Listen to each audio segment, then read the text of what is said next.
कांग्रेस सांसद राहुल गांधी अमेरिका के दौरे पर थे। नेता प्रतिपक्ष बनने के बाद राहुल गांधी का ये पहला अमेरिकी दौरा था। राहुल गांधी ने टेक्सास में भारतीय समय अनुसार बीते 9 सितंबर की सुबह 2 कार्यक्रमों में शिरकत की।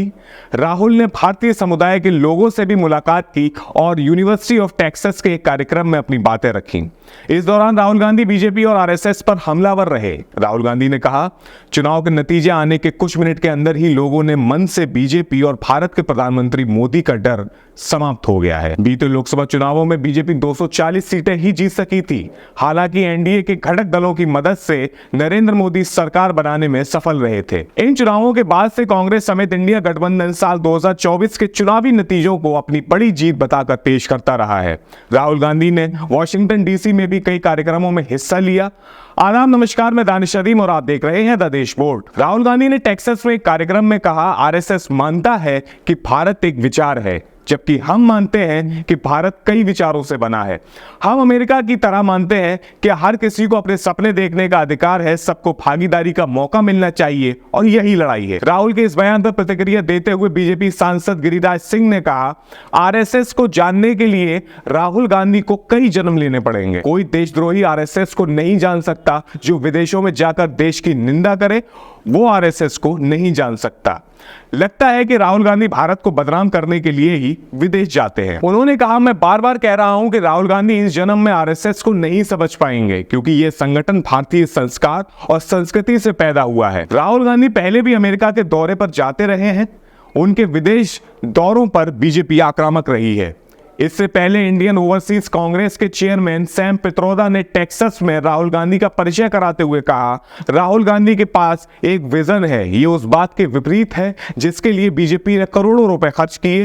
वो पप्पू नहीं है, वो काफी शिक्षित इंसान है, वो बहुत कुछ पढ़ा है, वो एक रणनीतिकार है जिसके पास किसी भी मुद्दे पर गहरा विचार है। बीजेपी आईटी सेल के प्रमुख अमित मालवीय ने इसी बयान के एक अंश को साझा कर तंज कसा है। अमित मालवीय ने सोशल मीडिया प्लेटफॉर्म एक्स पर लिखा है, कल्पना कीजिए कि कोई राहुल गांधी का परिचय इस तरह से करा रहा हो कि वो पप्पू नहीं है, और सैम पित्रोदा ने यह कर दिखाया है। सैम पित्रोदा लोकसभा चुनाव के दौरान भी अपने एक बयान के कारण चर्चा में आ गए थे। सैम को इस्तीफा तक देना पड़ा था। हालांकि चुनाव खत्म होते ही वो फिर से अपने पद पर दोबारा नियुक्त कर दिए गए थे। सैम ने मई 2024 को एक इंटरव्यू में कहा था, हम भारत जैसे विविधता से भरे देश को एकजुट रख सकते हैं, जहां पूर्व में रहने वाले लोग चाइनीज जैसे दिखते हैं, पश्चिम में रहने वाले अरब जैसे दिखते हैं, उत्तर में रहने वाले मेरे ख्याल से गोरे लोगों की तरह दिखते हैं, वहीं दक्षिण में रहने वाले अफ्रीकी जैसे लगते हैं। इससे फर्क नहीं पड़ता, हम सब भाई बहन हैं। बीते 9 सितंबर को अमेरिका में हुए कार्यक्रम में राहुल गांधी ने दावा किया, बीजेपी भारत के संविधान पर हमला कर रही है। राहुल ने यूनिवर्सिटी ऑफ टेक्सास में छात्रों के बीच दुनिया भर में बेरोजगारी और अन्य मुद्दों पर बात की। राहुल गांधी ने छात्रों के बीच कहा कि आज भारत में फोन, फर्नीचर और कपड़े, हर चीज के पीछे मेड इन चाइना लिखा होता है। छात्रों के बीच राहुल गांधी ने अपनी 4000 किलोमीटर की भारत जोड़ो यात्रा पर भी बात की है। राहुल गांधी ने कहा, पहला सवाल जो आपने पूछा वह यह है कि मैं 4000 किलोमीटर पैदल क्यों चला, हमें ऐसा करने की जरूरत क्यों पड़ी। इसकी वजह यह है कि भारत में संचार के सभी रास्ते बंद थे। हमने संसद में बात की लेकिन उसका टेलीविजन पर प्रसारण नहीं हुआ। हम मीडिया के पास गए लेकिन उन्होंने हमारी बात नहीं सुनी। हमने कानूनी व्यवस्था के सामने दस्तावेज भी पेश किए लेकिन कुछ नहीं हुआ। सारे रास्ते बंद हो गए और लंबे समय तक हम समझ ही नहीं पाए कि संवाद कैसे करें। राहुल बोले, फिर अचानक हमें यह विचार आया कि अगर मीडिया आम लोगों तक नहीं पहुंच रहा है और संस्थाएं हमें लोगों से नहीं जोड़ रही हैं तो हम सीधा उनके पास जाएं। राहुल गांधी ने दावा किया, इस यात्रा ने मेरे काम के बारे में सोचने के तरीके को मौलिक रूप से बदल दिया। उस यात्रा में कई लोग शामिल थे और इसमें बिना किसी योजना के स्वाभाविक रूप से जो अच्छी चीज हुई है वह यह थी कि राजनीति में प्रेम के विचार का परिचय। यह अजीब है, बिना किसी योजना के स्वाभाविक रूप से जो सबसे अच्छी चीज हुई थी वह यह थी कि राजनीति में प्रेम के विचार का परिचय। यह अजीब है, क्योंकि ज्यादातर देशों में राजनीतिक विमर्श में आपको प्रेम शब्द कभी नहीं मिलेगा, आपको नफरत, गुस्सा, अन्याय, भ्रष्टाचार ये सभी शब्द मिलेंगे। राहुल गांधी ने कहा है कि दुनिया में हर जगह रोजगार की समस्या नहीं है। पश्चिमी देशों में, भारत में रोजगार की समस्या है, लेकिन चीन और वियतनाम में रोजगार की समस्या नहीं है। राहुल गांधी ने कहा है कि साल 1940, 50 और 60 के दशक में अमेरिका वैश्विक उत्पादन का केंद्र था। अमेरिका में कार, वॉशिंग मशीन, टीवी सब कुछ बनाया जाता था, लेकिन धीरे धीरे वह उत्पादन कोरिया, जापान और अब चीन में चला गया है।